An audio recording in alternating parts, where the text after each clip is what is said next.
হত্যা চৰকাৰখনত থকা অন্তৰ্বৰ্তীকালীন চৰকাৰখনত হোৱা প্ৰচণ্ড মতবিৰোধ আৰু এই এটা অৱস্থাত উশাহ ল'বলৈ যেন পৰিৱেশ নোহোৱা হৈছে মহম্মদ ইউনুছৰ আৰু যাৰ বাবে পদত্যাগ কৰা চিন্তা চৰ্চা কৰা বুলি কৈ এতিয়া জাপানলৈ ওলাইছে মহম্মদ ইউনুছ আজিৰে পৰা 4 দিনীয়া ভ্ৰমণসূচী লৈ জাপানলৈ যাব মহম্মদ ইউনুছ আৰু চীনৰ শত্ৰু ৰাষ্ট্ৰ জাপানৰ পৰা ল'ব 100 কোটি মাৰ্কিন ডলাৰৰ ঋণ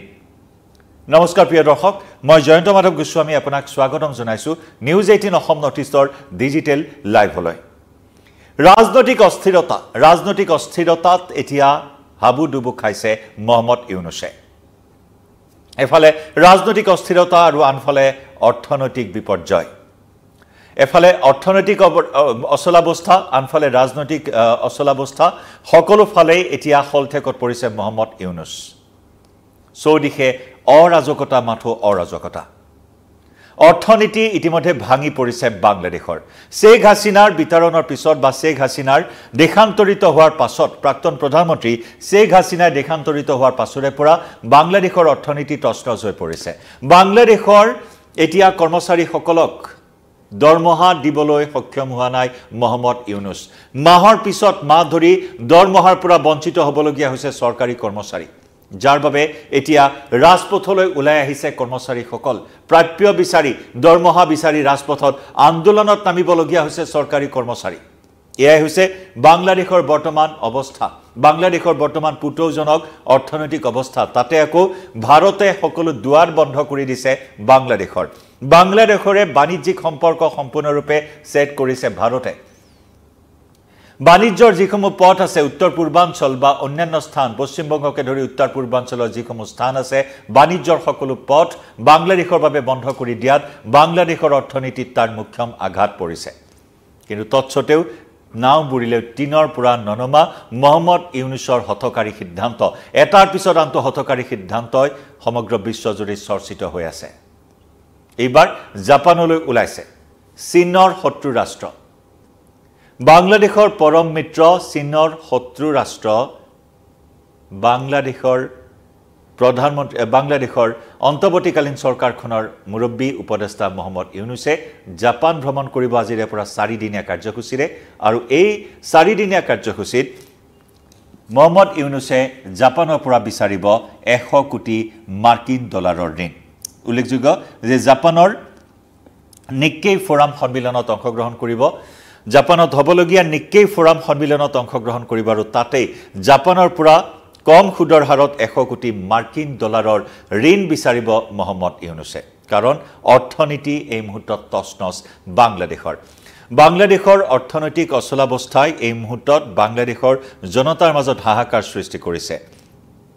চৌদিশে ধাৰত পোট খাই আছে মহম্মদ ইউনুছ নেতৃত্বাধীন চৰকাৰ আৰু পৰিণতিত দেশখনত আৰ্থিক সংকটে এতিয়া জুৰুলা কৰি পেলাইছে যাৰ বাবে নেকি কৰ্মচাৰীক দৰমহা কৰিব নোৱাৰি এতিয়া দৰমহাৰে পৰা আৰম্ভ কৰি বাকি দিশৰ জোৰা তাপলি মাৰিবৰ বাবে বাংলাদেশে এতিয়া জাপানৰ শৰণাপন্ন হ'বলৈ বাধ্য হৈছে সংঘাত চৌদিশে এক সংঘাতময় পৰিস্থিতি বৰ্তমান সংঘাত এনে পৰ্যায় পাইছেগৈ যে বাংলাদেশৰ সেনা প্ৰধান জেনেৰেল ৱাকাৰুজ্জামানৰ সৈতে এতিয়া তীব্ৰ সংঘাত প্ৰচণ্ড মতবিৰোধ ৱাকাৰুজ্জামানে যোৱা বুধবাৰে অন্তৰ্বৰ্তীকালীন চৰকাৰখনৰ মুৰব্বীগৰাকীক 3টা শৰ্ত দিছিল 3টা সকিয়নি দিছিল যে ডিসেম্বৰৰ ভিতৰত নিৰ্বাচন অনুষ্ঠিত কৰিব লাগে কাৰণ এতিয়াও বাংলাদেশত এখন গণতান্ত্ৰিক চৰকাৰ নাই অন্তৰ্বৰ্তীকালীন চৰকাৰহে চলি আছে নিৰ্বাচনৰ মাধ্যমেৰে এই চৰকাৰখন বৰ্তমান চলি থকা নাই শেখ হাসিনাৰ দেশান্তৰিত হোৱাৰ পাছত ৱাকাৰুজ্জামানৰ তৎপৰতাত সেই অন্তৰ্বৰ্তীকালীন চৰকাৰখন গঠন কৰা হৈছিল দায়িত্ব দিয়া হৈছিল মহম্মদ ইউনুছক আৰু সেই মহম্মদ ইউনুছ আৰু ৱাকাৰুজ্জামানৰ মাজৰ এতিয়া সংঘাতে চূড়ান্ত ৰূপ ধাৰণ কৰা পৰিলক্ষিত হৈছে বুধবাৰৰ দিনটোত ৱাকাৰুজ্জামানে 3টাকৈ সকিয়নি দিছিল যে ডিসেম্বৰৰ ভিতৰত নিৰ্বাচন অনুষ্ঠিত কৰিব লাগিব তাৰ পিছতে আন এটা গুৰুত্বপূৰ্ণ শৰ্ত আছিল যে বাংলাদেশৰ সেনাৰ মাজত যাতে বাংলাদেশৰ অন্তৰ্বৰ্তীকালীন চৰকাৰখনে হস্তক্ষেপ নকৰে বাংলাদেশী সেনাৰ কামকাজত যাতে চৰকাৰখনে হস্তক্ষেপ নকৰে আনহাতে তৃতীয়টো গুৰুত্বপূৰ্ণ সকিয়নি আছিল যে ৰাখাইন হিলছ ম্যানমাৰৰ ৰাখাইন হিলছত যি মানৱীয় কৰিডৰ নিৰ্মাণৰ কুচকাৱাজ চলাইছে আমেৰিকাৰ হেঁচাত মহম্মদ ইউনুছে আৰু সেই কৰিডৰ নিৰ্মাণৰ প্ৰতিটো তথ্য বাংলাদেশৰ সেনাক জনাব লাগিব সেই কথাটো অৱগত কৰিছিল আৰু ইয়াতেই ক্ষুণ্ণ হৈ মহম্মদ ইউনুছে যোৱা শনিবাৰে প্ৰায় 2 ঘণ্টা জোৰা এক ৰুদ্ধদ্বাৰ বৈঠকত মিলিত হৈ বাংলাদেশৰ সেনা প্ৰধান স্থলসেনা প্ৰধান ৱাকাৰুজ্জামানক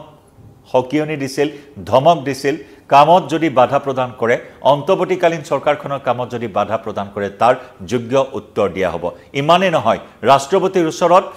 ৱাকাৰুজ্জামানৰ অপসাৰণৰ বাবে প্ৰস্তাৱ গ্ৰহণৰ সিদ্ধান্ত গ্ৰহণ কৰে সেই ৰুদ্ধদ্বাৰ বৈঠকত মহম্মদ ইউনুছে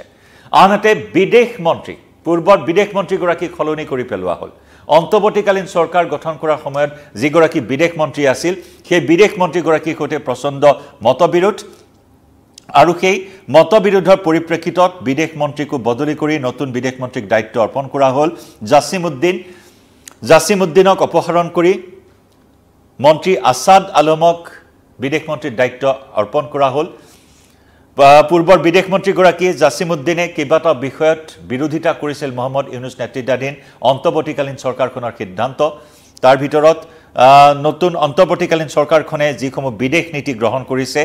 লগতে ৰোহিংগিয়া সংকটসহ আন কেইবাটাও বিষয়ত ইউনুছৰ সৈতে জাছিমুদ্দিনৰ মতবিৰোধ হৈছিল আৰু যাৰ পৰিণতিত জাছিমুদ্দিনক অপসাৰণ কৰি নতুন বিদেশ মন্ত্ৰীৰ দায়িত্ব আছাদ আলমক অৰ্পণ কৰিছিল মহম্মদ ইউনুছে মুঠৰ ওপৰত চৌদিশৰ পৰা চৰকাৰ চলাবলৈ গৈ এনেদৰে সংঘাতৰ সৃষ্টি কৰি গৈছে মহম্মদ ইউনুছে এটাৰ পিছত আনটো হঠকাৰী সিদ্ধান্ত গ্ৰহণ কৰিছে এফালে আমেৰিকাক বৰপিৰা পাৰি দিছে ৰাখাইনলৈ মানৱীয় কৰিডৰ নিৰ্মাণ কৰিবৰ বাবে চিটাগঙৰ পৰা ৰাখাইন প্ৰদেশলৈ হিউমেনিটেৰিয়ান কৰিডৰ নিৰ্মাণত আমেৰিকাক বৰপিৰা পাৰি দিছে আৰু আনফালে আকৌ বাংলাদেশৰ কেইবাটাও বন্দৰৰ দায়িত্ব চীনক অৰ্পণ কৰিছে চীন আমেৰিকা দুই শত্ৰু দেশক এনেদৰে বাংলাদেশত বৰপিৰা পাৰি দি এটাৰ পিছত আনটো হঠকাৰী সিদ্ধান্ত গ্ৰহণ কৰিছে মহম্মদ ইউনুছে আৰু মহম্মদ ইউনুছে এনেদৰে তীব্ৰ সংঘাতত বৰ্তমান বাংলাদেশৰ অন্তৱৰ্তীকালীন চৰকাৰ চলাই আছে কিন্তু চৌদিশে অৰাজকতা কি ৰাজনৈতিক অস্থিৰতা কি সামাজিক অস্থিৰতা কি অৰ্থনৈতিক অস্থিৰতা কিন্তু তাৰ পিছতো নাও বুৰিলে তিনৰ পৰা ননমা এইবাৰ মহম্মদ ইউনুছে 4 দিনীয়া ভ্ৰমণসূচীৰে জাপানলৈ যাব আৰু চীনৰ শত্ৰু ৰাষ্ট্ৰখনৰ পৰা ল'ব 100 কোটি মাৰ্কিন ডলাৰৰ ঋণ আৰু এই ঋণেৰে বাংলাদেশৰ পুতলগা অৰ্থনৈতিক অৱস্থাৰ জোৰা তাপলি মাৰিবলৈ চেষ্টা কৰিব ইউনুছে জনাই যাম প্ৰতিটো খবৰ বাংলাদেশৰ লগতে আন্তঃৰাষ্ট্ৰীয় ৰাষ্ট্ৰীয় আপোনাৰ অঞ্চলটোৰ প্ৰতিটো গুৰুত্বপূৰ্ণ খবৰ লৈ আহিম আপোনালোকৰ সন্মুখলৈ নিউজ 18ৰ ডিজিটেল লাইভৰ জৰিয়তে বিদায় লৈছো লাইভৰ পৰা